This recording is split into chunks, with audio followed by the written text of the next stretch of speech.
La espiral es un círculo espiritualizado. En la forma espiral, el círculo desenrollado, devanado, ha dejado de ser vicioso. La vuelta sigue a la vuelta, y toda síntesis es la tesis de la nueva serie. Vladimir Nabokov.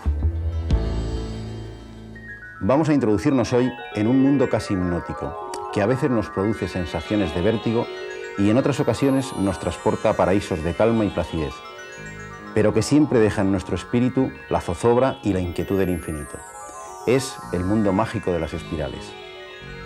Esta misteriosa curva, que parece enrollarse sin fin sobre sí misma hasta acabar precipitándose en un punto, ha ejercido un influjo cautivador no solo sobre los matemáticos, sino sobre los artistas y artesanos de casi todas las épocas y de casi todas las culturas.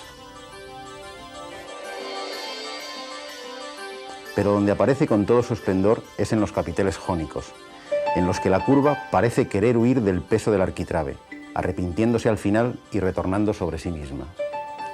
También la podemos encontrar entre los adornos de los petroglifos. La espiral ha sido tema de inspiración de forjadores que han dejado muestras exquisitas en las rejas que aún hoy adornan ventanas y puertas de nuestras ciudades y pueblos. Pero no hay que remontarse en el tiempo para encontrar entre nosotros esta sugerente curva.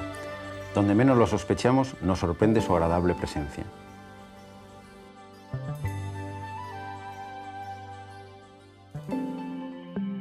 Estos fósiles son ammonites y vivieron en el Jurásico y el Cretácico, hace millones de años.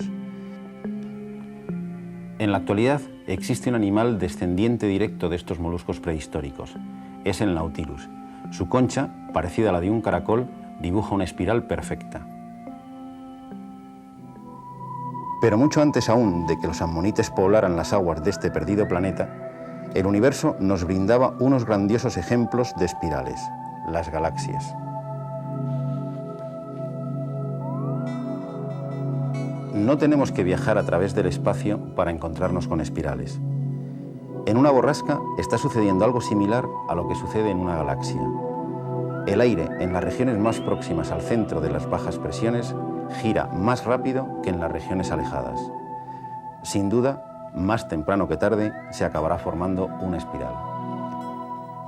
En los efectos devastadores de los tornados también está presente nuestra, en este caso no tan atractiva, curva.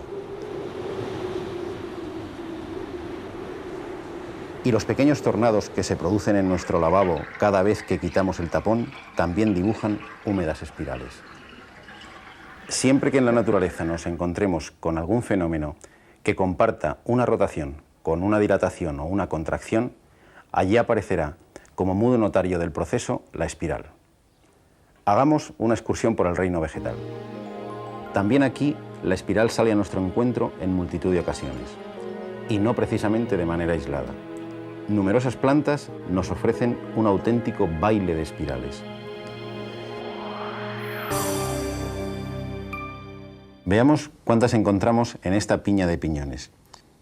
1, 2, 3, 4, 5, 6, 7, 8 espirales en este sentido, pero también se forman espirales en sentido contrario. 1, 2, 3, 4, 5, 6, 7, 8, 9, 10, 11, 12, 13 espirales exactamente. ¿Serán casuales estos números o encierran algún misterio? Por supuesto que sí. Ya profundizaremos en ello en otro programa. Pero no solo en los frutos aparecen espirales. Observemos esta rosa. Efectivamente, su borde dibuja espirales casi perfectas. Aunque a primera vista todas las espirales parecen tener la misma forma, esto no es del todo cierto. Vamos a indagar en las dos grandes familias de espirales. La más simple la podemos encontrar observando directamente una cuerda que se enrolla sobre sí misma. Es muy fácil de reconocer. La anchura entre las espiras es siempre la misma. Por eso se le llama espiral uniforme. La naturaleza no es muy pródiga a la hora de mostrarnos este tipo de espiral, aunque la podemos reconocer en la trompa de esta mariposa. No es extraño que la lengua se llame espiritrompa. El hecho de que sea la espiral más sencilla de construir hace que aparezca en la cerámica popular como motivo decorativo de muchos platos. Basta con ir desplazando el pincel en una dirección determinada, desde el centro hacia el borde, con una velocidad constante. Y aquí aparece nuestra espiral.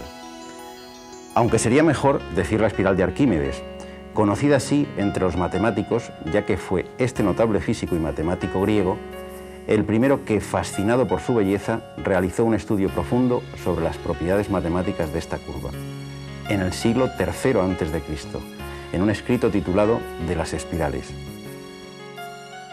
En él llega a demostrar resultados tan complejos como este. El área barrida por el radio de la espiral en su primera revolución es la tercera parte del área del círculo que la envuelve. Si observamos esta concha, podemos comprobar que estamos ante otra espiral que no es la espiral de Arquímedes. Efectivamente, la espira, según nos vamos alejando del centro, se hace cada vez más ancha. Y este crecimiento de la anchura se produce de una manera uniforme y continua. Esta es la espiral que más se prodiga en la naturaleza. ¿A qué se debe esta extraña y elegante forma?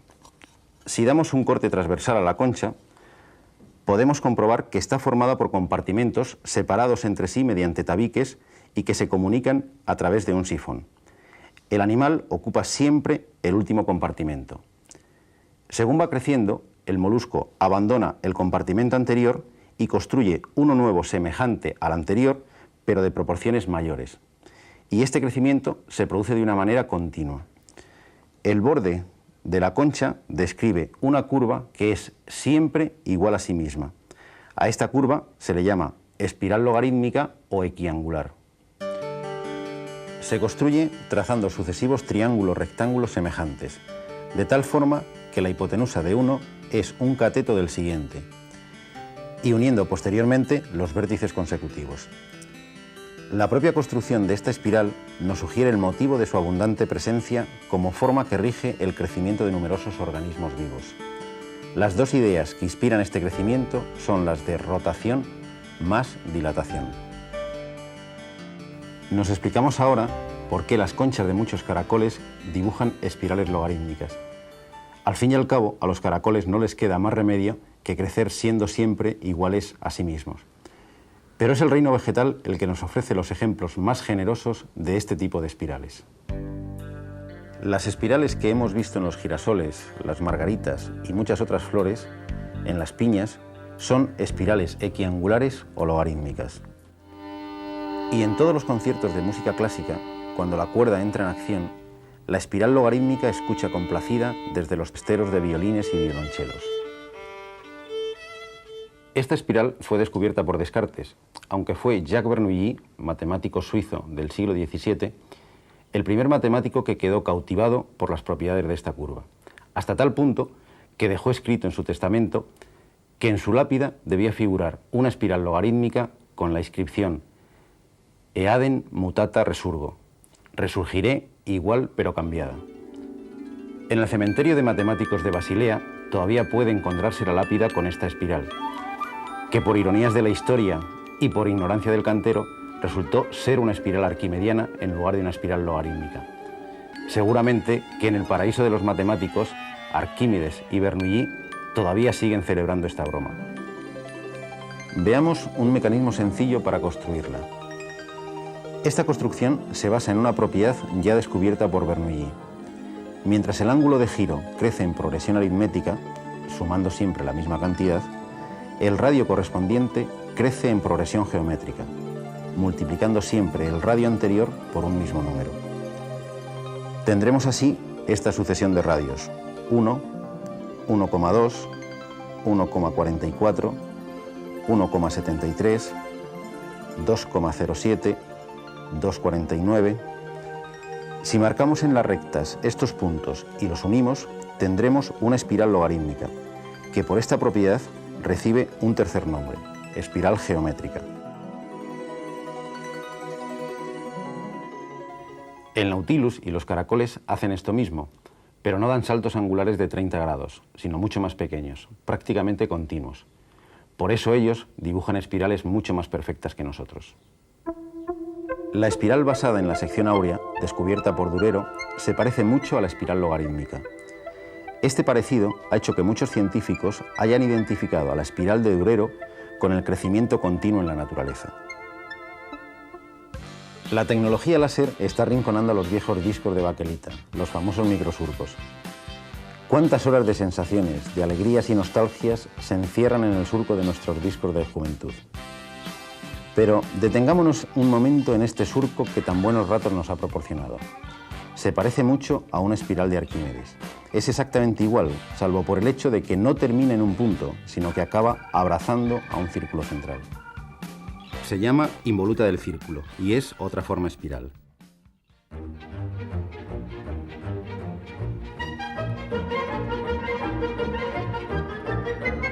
Se construye sujetando un cordel a un cilindro que dejamos fijo en el centro. Tras estirar la cuerda al máximo, la enrollamos a su alrededor. El extremo de la cuerda traza una forma espiral hasta llegar al borde del círculo. En las espiras exteriores no se la puede distinguir de la espiral uniforme. La separación entre cada espira y la siguiente es siempre la misma. No hay que pensar mucho para descubrir que esta separación es precisamente la longitud de la circunferencia del cilindro. No es casualidad que al círculo se le llame evoluta de la espiral. De lo que no cabe ninguna duda es que estas curvas ejercen sobre todos nosotros una irresistible atracción.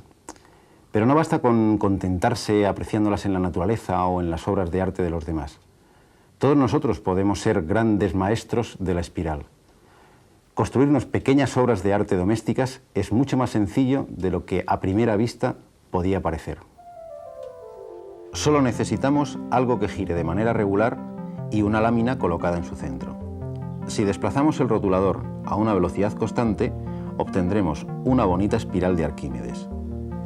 Si vamos aumentando la velocidad de una forma progresiva, conseguiremos aproximarnos a la espiral que tanto emocionó a Bernoulli. Con un spray y un poco de práctica, podemos tener colgada de la pared nuestra propia Vía Láctea. Cada vez que la observe, se sentirá tan cautivado por ella como Jacques Bernoulli, y seguro que le vendrá a la mente su famosa frase: aunque cambiada, resurgiré.